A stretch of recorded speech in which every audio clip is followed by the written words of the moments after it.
Hey, everybody, welcome to the Starting a Counseling Practice podcast, where we connect you with stories of starting, growing, and revamping solo and group practices from around the United States and around the world. I'm delighted today to have Dr. Shemena Johnson here sharing her journey of creating a private practice.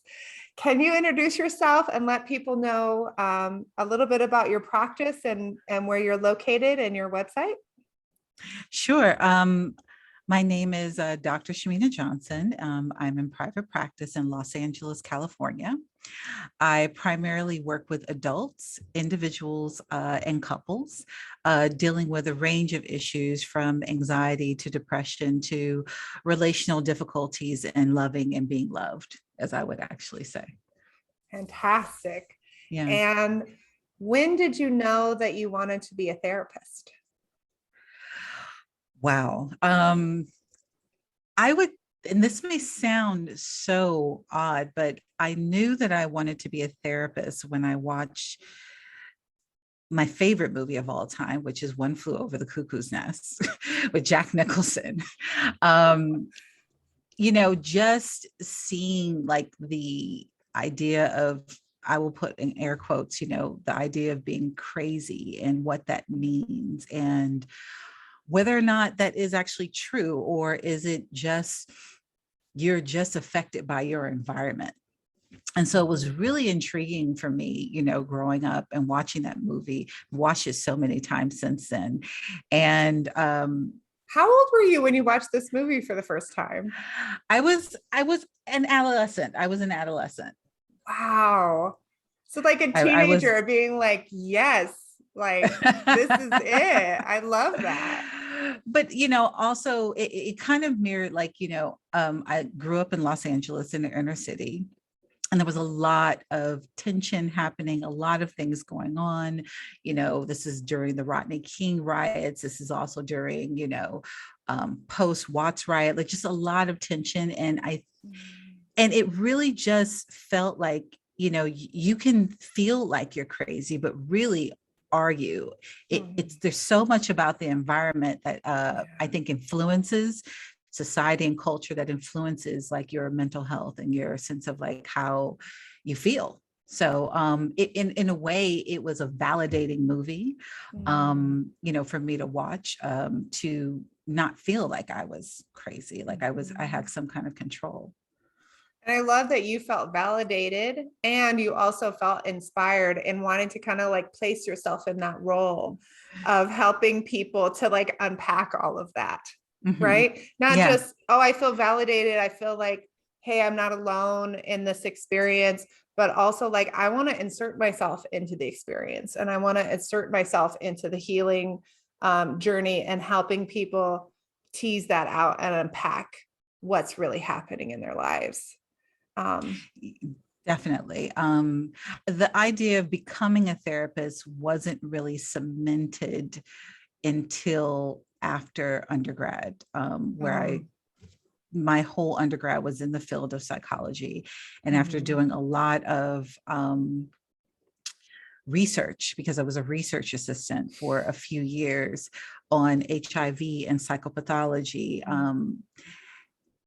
after doing the research, I talked to my mentor at the time, and I was torn whether just to go down the track of just doing more research and being more of a professor, or being a therapist. And she encouraged me to follow through on being a therapist, because that's something that she saw within me. And so I made the leap and went into a master's program at Antioch, which is where I got my master's.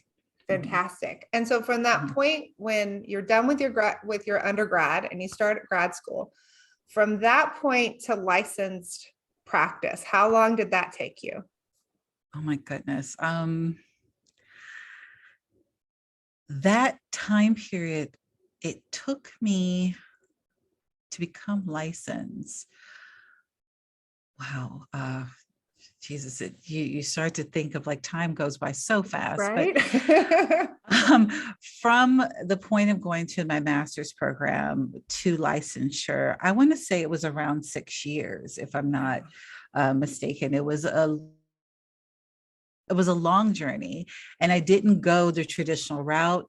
Obviously I was married. I got a divorce also during that time. I also worked, while in my master's program. I worked at a law firm. So very much working in the corporate environment, which is the opposite of being, kind of like a therapist. And, just trying to navigate paying my bills, trying to support myself while doing something that I felt very passionate about. So it did take about like 6 years, and that's including internships and gathering and getting all the hours and working also at the same time. And the exam process. That was Yes. a lot. I mean, honestly, I'm impressed that you were able to do it in 6 years with all of those moving parts and factors. For a lot of people that have that much on their plate, I hear more like 8 to 10 to 12 years. So I think that really like shows your tenacity in terms of like, nope, Right. I'm just going to keep moving down the path. I mean, for better, for worse, it's in my ambitious nature. I'm very ambitious, and I push myself, to meet my goals. And like I said, it's for better, for worse. Like I also experience, medical issues, health issues, but I think the thirst of just like, I want to see this through, also so I can support myself, was really important. Yeah. And so at what point, once you were licensed, how long was it between that and when you knew that you were going to start a private practice and you started launching that? Once I was licensed, I pretty much opened shop at that point. I was renting space at my old internship. They had space that, they would rent to, newly licensed therapists so that you can build your practice. So I did that for a short period of, actually, no, I'm sorry. Like it was maybe a few years that I actually did that, building my practice, also still working. So it was more like part-time practice, full-time work. And full-time work in the corporate legal world. Okay. Yes. Yeah. I was seeing a lot of clients during the evening and on weekends. So I didn't have a life. I really didn't have a life at all. It was just pretty much just working, building. And there was one day I felt I need to just get my own office. And there were some shifts happening with the counseling center that I was working, that I was renting space at. And I remember this moment where the supervisor, but she was the head, she wanted the key back for the office. And I was just resistant to give the key. And, after about a few months, of her just like, when are you going to give the key? I realized, oh my goodness, like the resistance within me to give the key back is because if I give the key back, then I'm not under the structure anymore. I'm not under this veil where I will be officially out on my own in my own private practice, where I'll make my own rules and, own paperwork. And it's scary to do when you don't really have a model on how to do it in that moment, feeling like you want to do everything right, but knowing that there's going to be fits and starts and failures along the way. It's hard, to just take that leap. It's very scary. But I did do that and got my own office. And that was in Beverly Hills at the time. And just continued to build from there, also still while working in corporate. So I had 2 jobs for a while. Well, you had a full-time job, it sounds like, about 40 hours or more. Yes. At the corporate. Yes. 40 hours. And then I think to say you had 2 jobs and you had a full-time business on the side, right? And I think it's such an interesting transition, right? When we move from being an employee, right, to being a business owner. Sure. And I think it's not an accident that we tend to talk about private practice as opposed to saying I'm opening a business, because it's Exactly. really scary to like open up that business. Yeah, you're absolutely right. I mean, I think I was under the illusion, when you're in grad school, you just feel like, oh, I'm just going to get licensed and I'm going to put up my shingle and that's that.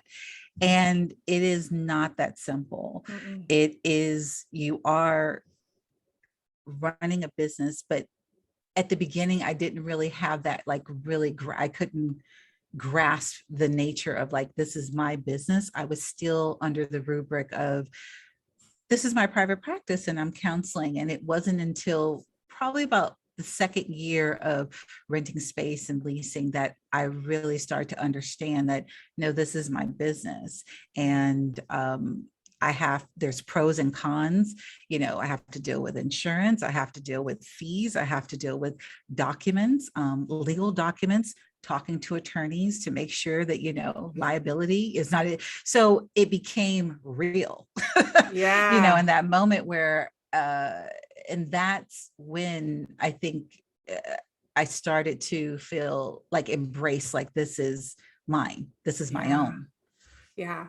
And I think it also becomes real when you start to look at vacation or being sick, when you start to look at letting go of the other full-time job and really going all in with your business. Tell me about because I've talked with a lot of therapists and I've worked with a lot of therapists in boot camp where they kind of will ride these two ponies while they are like splitting themselves in half. They're just like trying to do everything all the time. And it can really lead to burnout. It can lead to, for some people, it will flare up a lot of physical conditions because the body is telling us, hey, this actually isn't sustainable. And we're like, shh, shh, shh, shh. No, no, no, no. Like, and then the symptoms keep coming up until we finally are like, oh, all right, I hear you. Let me do something about this. Yeah. So what did that look like for you? How did you start to know when that transition was like a must? It became very strategic at a certain point. And mind you, like during this whole time, I stayed in therapy because I felt like it was very important for me to be my own individual therapy, to have a place where I can talk about what I'm feeling, also be able to have the support, going through this process.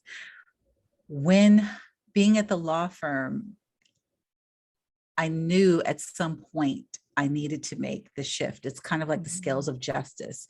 I knew that when one part like became a little bit higher, like my private practice as far as monetary, and also just simplifying it, like I'm losing money to actually, I'm losing more money by not being full-time.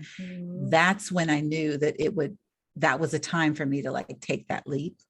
So I began to prepare myself with continuing to build my practice.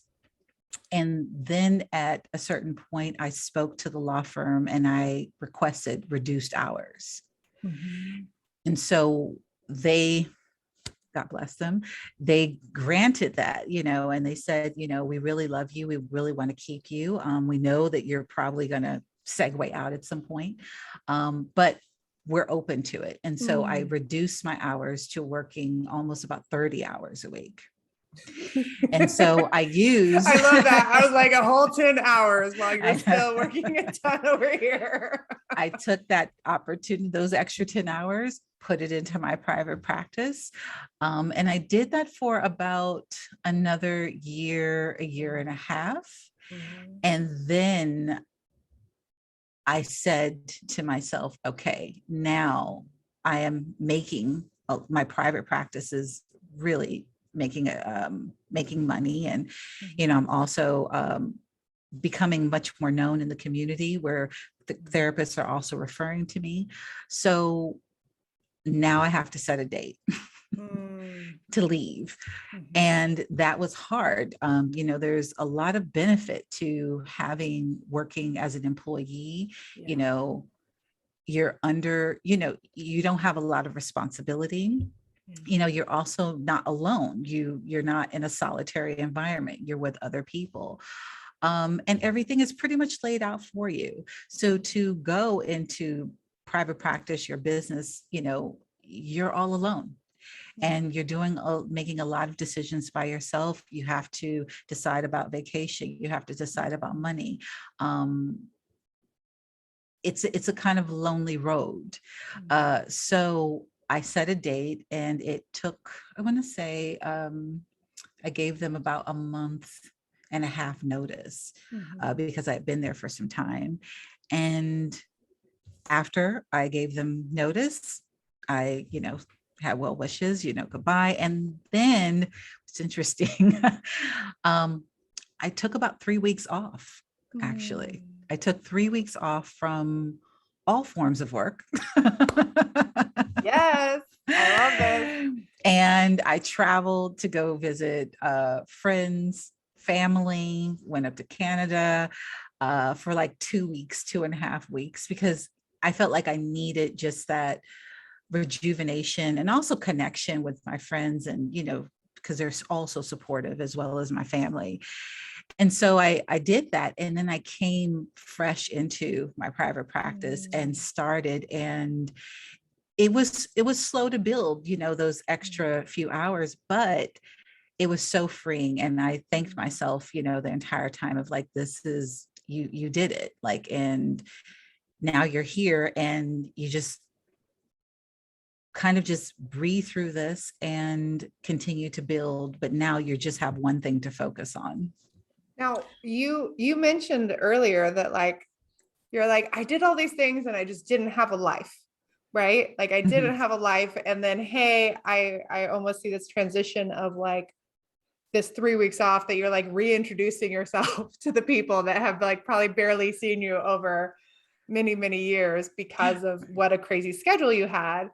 What was it like to kind of go into the balancing now of just having this one thing and then having time for life? Was there like a little bit of discomfort to like manage that of like, what do I do with myself? Like, or did you feel like you flowed right into it?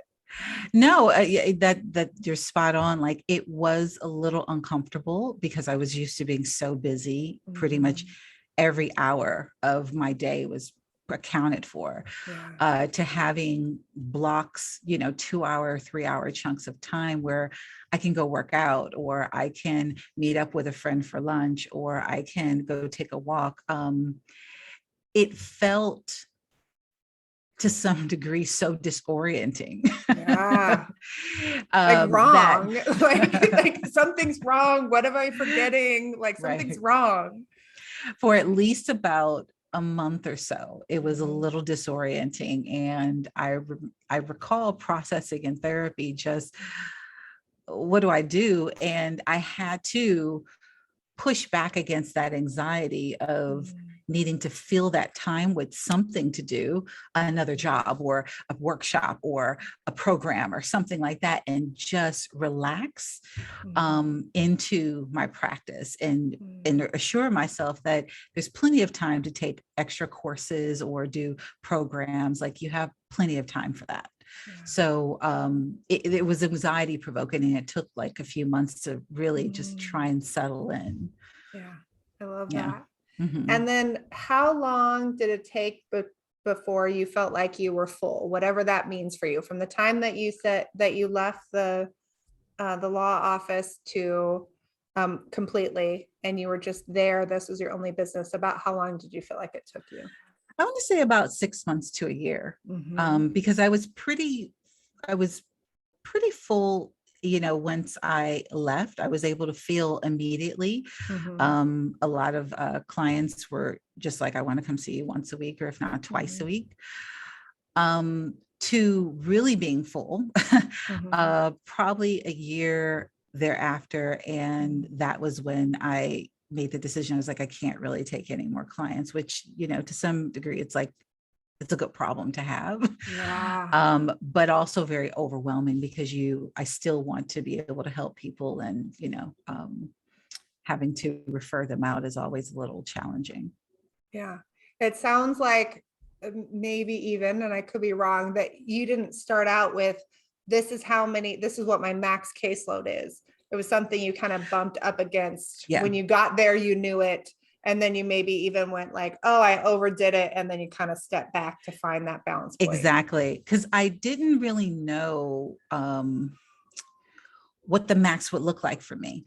My capacity is different than other therapists in their capacity and also their lifestyle. Mhm. So for me, it was, I am at my mental capacity where I can't hold anymore. Mhm. And that wasn't just about the number of clients. It was more about my mental capacity. And Yeah.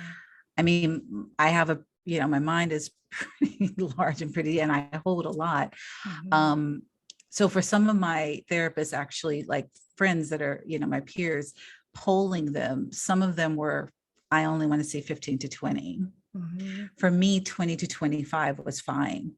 Mhm. So it really was about like me finding my own, Yeah. sense of like, what is how much bandwidth do I have?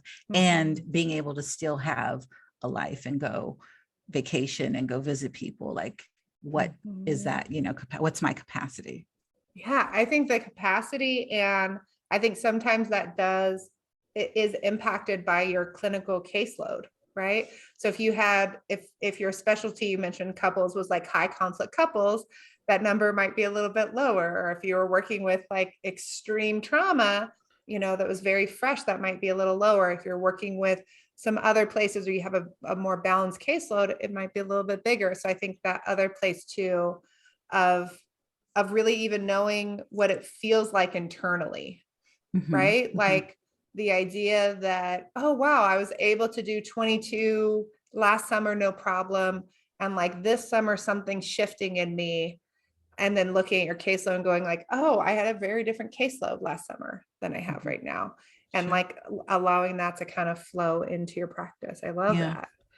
Yeah. And I work psychoanalytically. Mhm. So I see my clients for a long period of time, Mhm. where a relationship really does build. So at a certain point after the initial phase, it does not feel as though there's a lot of heavy lifting. Yeah. It feels very relational, and we're diving very deep, but it's actually rejuvenating to be in that space, less than depleting, Mhm. if that makes sense. Yeah, it totally does. Yeah. I love it. I love it. All right. So once you were full, what did you find? We were talking a little bit before things started. And what has it looked like in terms of doing other things to add to your practice? What are some of the decisions that you had to make about what you want to add in with your clinical work? And how have you gone about finding what other things you want to play with while still keeping your life in balance? Sure. So once my practice, has been full, I continually am a student of like psychoanalytic work.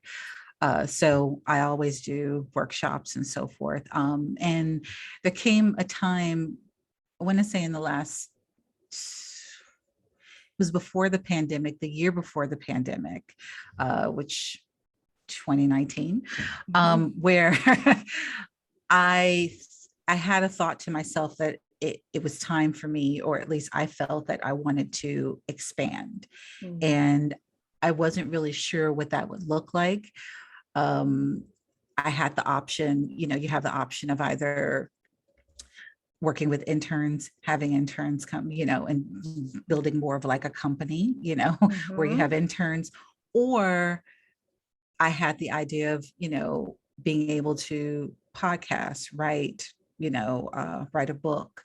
And so I decided, even though it didn't happen immediately, I decided right around the pandemic when everything shut down, where I was thrust, I think the whole world was thrust into, we were all in the same space of not knowing what life was going to look like, including, my clients. Like we were all just in this space of loss, let's just say. Yeah.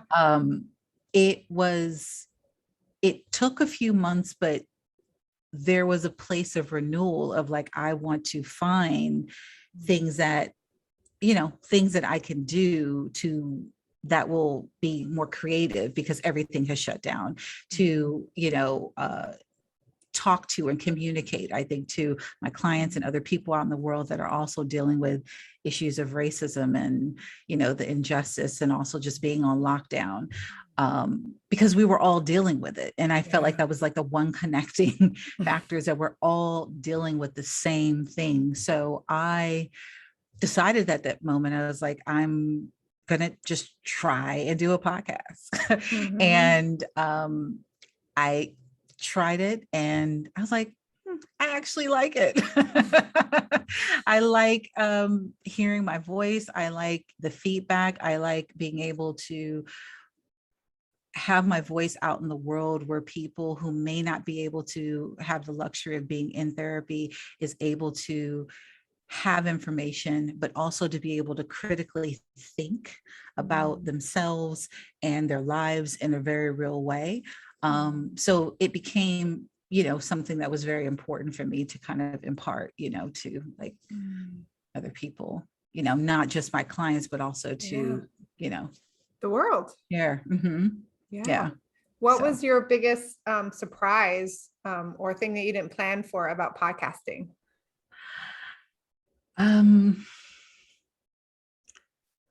One, it is challenging, to mix music and do all the things, I didn't realize how hard it is to, not only record, but then to have music and do all these things yourself if you don't have someone who's, like a producer that does them for you. But also it's a time commitment that I thought I could do sparingly. But after getting so, people who were like, oh, I heard your podcast, I really liked it, I felt like, oh, I have to make a commitment to doing this. And I think that's the thing with social media. Once you get started, it's almost like it takes on a life of its own, and you have to continue with it. So the time commitment, but I've been very easy on myself of not feeling like I have to churn out and produce. But when I have the space every couple weeks, I'll go into the office, I'll record, I'll write, I'll do some things. And if I don't get to everything, that's okay.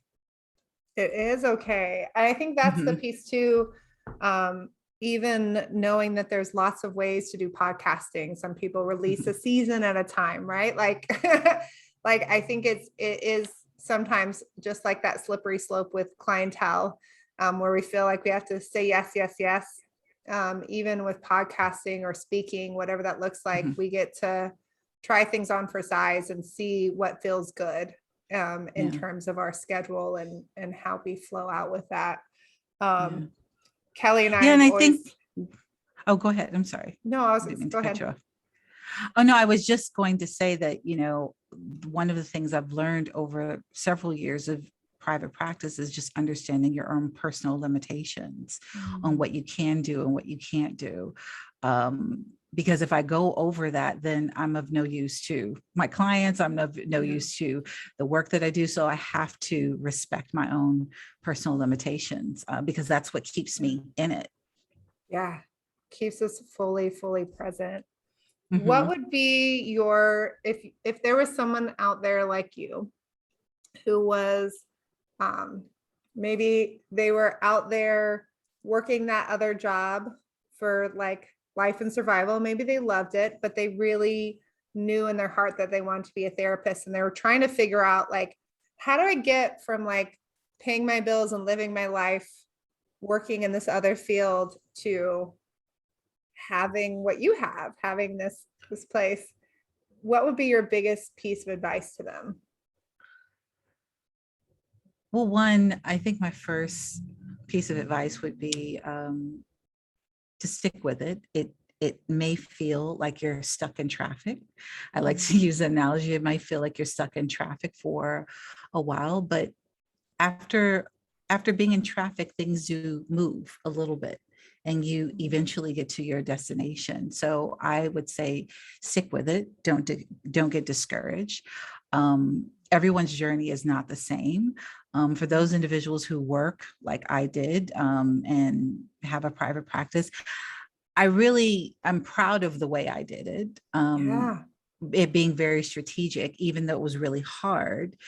I would just tell them to really be realistic about the journey, that it's a marathon, it's not a sprint. And it's going to take some time, but if you stick with it and make decisions, conscious decisions, not decisions based on anxiety, then it all will start to take shape eventually. But you have to really make a sober decision about be very thoughtful about what you're doing and the decisions that you make to get you to the goal. Yes. I think that place of, there are so many people that make the decisions out of fear. And those decisions made in fear are never our best self, right? Right. It's like the worries that we have, the anxieties are there to help support us, but we take that also with the opportunities and we put it all out on the table, and really look at that and say, yeah, no, what really works for me? What really makes sense for me? And I think too, one of the pieces that I see people get stuck is sometimes they create that business and they haven't really worked out that strategy of, well, what would this look like? How exactly am I going to get to a point where the scales of justice, where the scale of my private practice is making more money than the scale of my other full-time job? Sometimes I've worked with people, they're like, I've got this private practice on the side. It's really full of people. My average rate is $45. I'm like, okay, the scales are never going to, I feel like I'm burned out. I can't get up to 30 clients. No, you can't. You can't get up to 30 clients while you're working another 40-hour job. Let's talk about what do we need this average hourly to be? And that can impact what insurance contracts we say yes to, what we say no to, what fee we charge, and maybe even, I often advise that if people are trying to move from a full-time job into a full-time practice, to leave insurance until you've moved over and you're established. Because I think it's so hard to manage calling insurance companies, chasing down money, managing all of those contracts while working another full-time job. If we can take a little bit of that complexity away, even if your long-term goal is to have a hybrid practice, just so we can get you over the hump and then add the complexity of insurance once you have your full energy. Exactly. I mean, and that's what I really like about your podcast and your blog and what you do, Miranda, is when you're in grad school, no one teaches you how to run a business. They just teach you about the relational thinking and therapy, which is great. But when you're in private practice, you're using a different skill set. It is very business oriented. It's not that you're less empathetic to, your clients or anything like that. It is, you're running a business and it's about numbers. It's about being able to keep the lights on. It's being able to support yourself, being able to be in charge. And I had to learn that by trial and error. I read a lot of books, a lot of money management books for dummies, but also I talked to a lot of peers, thank goodness, who have been in private practice for a while. I've also talked to other, people in the corporate environment, how they run their business, how they manage their business, thinking and observing how they handle certain situations. that has been so helpful to me Yeah. in being in private practice, and also being able to sustain myself in private practice, uh, without feeling, that, like the security, is just going to be like Yeah. pull from it. Like, I've been able to sustain myself by being able to use resources like outside of myself to, you know, help me like continue Yeah. to grow, but also I think grow my own knowledge of how to shape my business. Obviously, some Yeah. things that work for other people, they don't work for me. Mhm. But it's developing a whole new skill set within you Yeah. that is separate from therapy. I mean, And it I does think, become therapeutic, when you talk about money and fees and people yes, non-paying, but I, yeah, go I, ahead. there's something in there. So that this place too of, I think what we often want to do is keep it so separate. This is all the clinical work and the therapy, and here's the business stuff. And as long as I like keep them in totally separate sides, they won't impact each other. But my experience has been for myself and for, lots of therapists that I've worked with over the years, is that if you don't manage the business side of things, it will absolutely seep into the therapy room.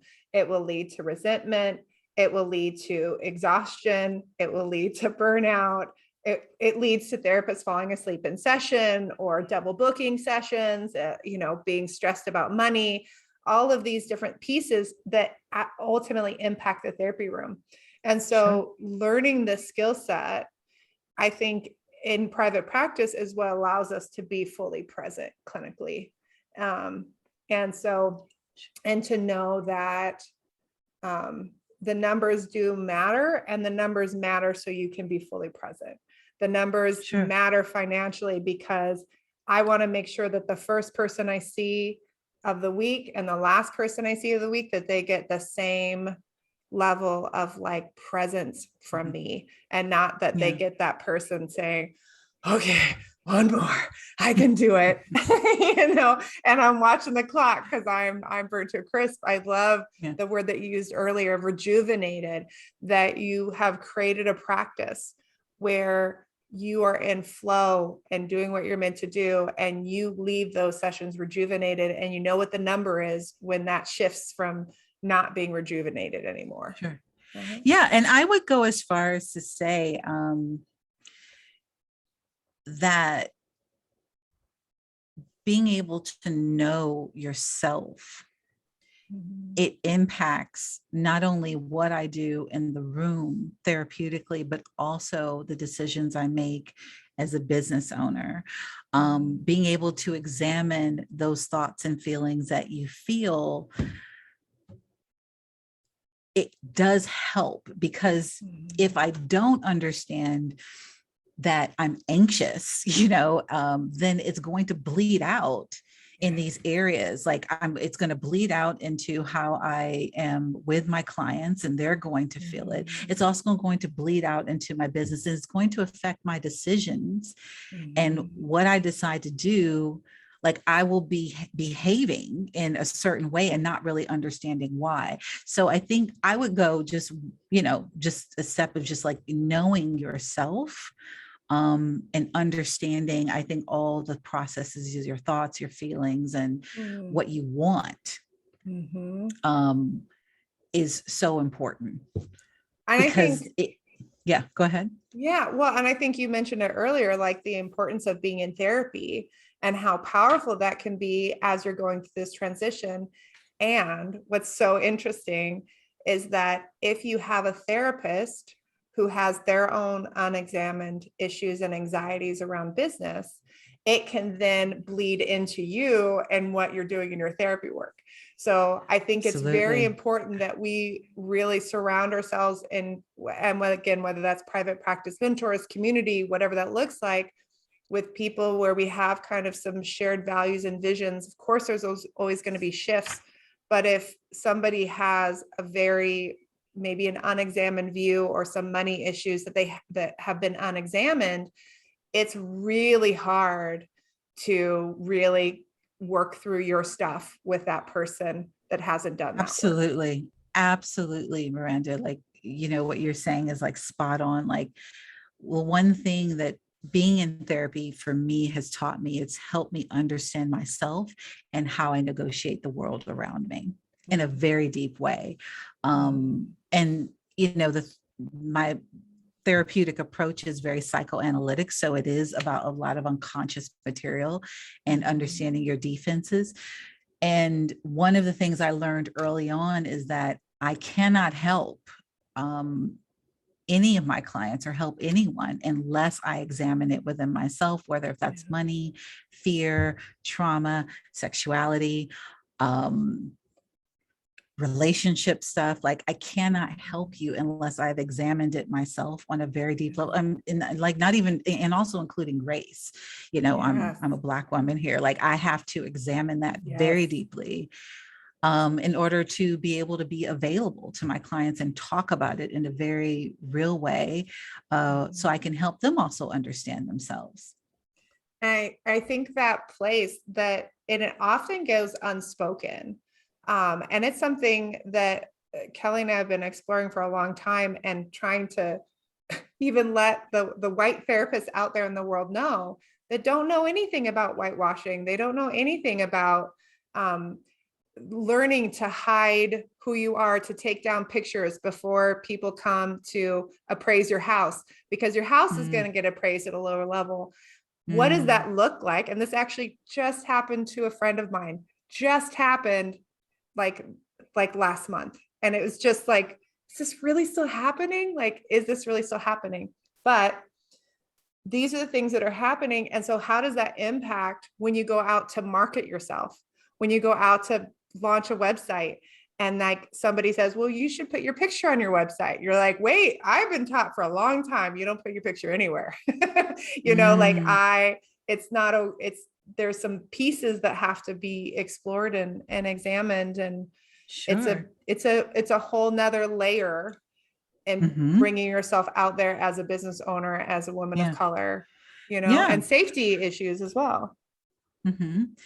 I think the issue of race, prompts a lot of excessive anxiety, that if we don't learn to talk about it openly, then it blocks our ability to be able to, the capacity to be able to think about it, to think about it, communicate, develop the language, so that we can be open about like having a conversation about race, or what it's like for me to, put my picture out there and feeling a sense of like anxiety and maybe a little bit of shame or something like that. Like, I have to be able to talk about it. And including, I think with therapists, white therapists, being able to talk about like their own feelings of like, I don't really know what it's like to be Black, or I am privileged. Like, it's not an idea of like there's a right or wrong, because there is no right or wrong. It really is about, can I just be open and talk about what I don't know? Really. And I think that's like the start of like just being able to start to talk about, like, I can talk about what I don't know, and that is opening the door.